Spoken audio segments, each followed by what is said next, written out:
Bombay high court की Nagpur bench ने एक अहम फैसला सुनाते हुए कहा कि 18 साल से कम उम्र की पत्नी के साथ शारीरिक संबंध को रेप माना जाएगा। व्यक्ति के खिलाफ रेप का मामला भी दर्ज किया जा सकता है।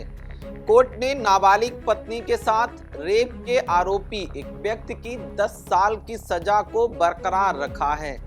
अदालत ने कहा, नाबालिग पत्नी के साथ सहमति से शारीरिक संबंध भी कानून के तहत बलात्कार ही माना जाएगा। अपीलकर्ता को 2019 में ट्रायल कोर्ट ने पॉक्सो एक्ट के तहत दोषी ठहराया था। इसके बाद उसने बॉम्बे हाई कोर्ट में अपील की थी। जस्टिस गोविंद सनप की बेंच ने पत्नी के साथ रेप के लिए एक व्यक्ति की सजा को बरकरार रखते हुए उसकी दलील को खारिज कर दिया। दोषी का तर्क था कि पीड़ित के साथ यौन संबंध सहमति से बनाए गए थे। उस समय वो उसकी पत्नी हुआ करती थी, ऐसे में इसे रेप नहीं कहा जा सकता।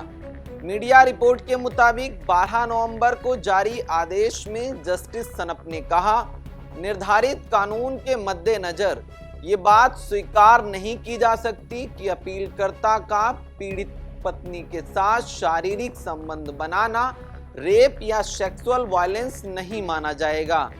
ये बताना जरूरी है कि 18 साल से कम उम्र की लड़की के साथ सेक्स करना रेप है, फिर चाहे वो शादीशुदा हो या नहीं।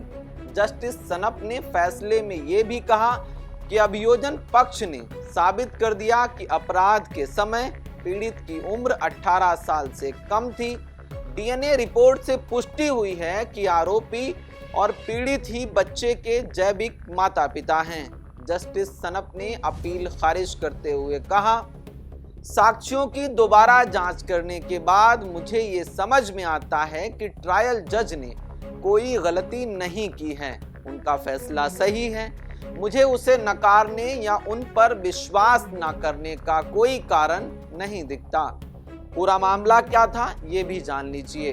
9 सितंबर 2021 को वर्धा जिले के ट्रायल कोर्ट ने एक युवक को पॉक्सो एक्ट के तहत दोषी पाया था।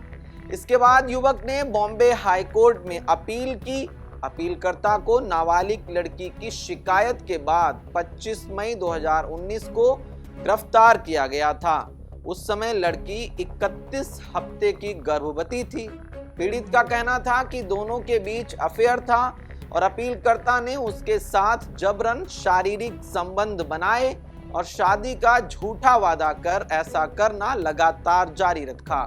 प्रेग्नेंट होने के बाद पीड़ित ने शख्स से शादी करने के लिए कहा। हालांकि इसके बाद युवक ने एक घर किराए पर लिया और पड़ोसियों की मौजूदगी में नकली शादी की और विश्वास दिलाया कि वो उसका पति है। रिपोर्ट के मुताबिक इसके बाद युवक ने पीड़ित पर अबॉर्शन के लिए दबाव बनाया। जब उसने मना कर दिया तो उसके साथ मारपीट की। इसके बाद पीड़ित अपने माता पिता के घर चली गई। वहां भी आरोपी ने हंगामा किया और मारपीट की। तब पीड़ित को एहसास हुआ कि शादी का केवल दिखावा करके युवक ने उसका शोषण किया है। यहाँ तक कि वो बच्चे का पिता होने से भी इनकार कर रहा था। युवक ने पीड़ित पर किसी अन्य व्यक्ति से बच्चा पैदा करने का अति गंभीर आरोप लगाया।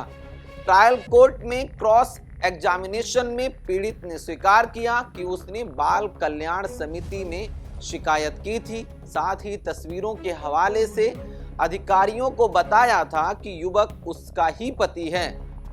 इसी आधार पर युवक ने कहा कि यौन संबंध आपसी सहमति से बने थे। फिलहाल अभी के लिए इतना ही। मेरा नाम खुशनूर है और आप पंजाब केसरी टीवी देख रहे हैं।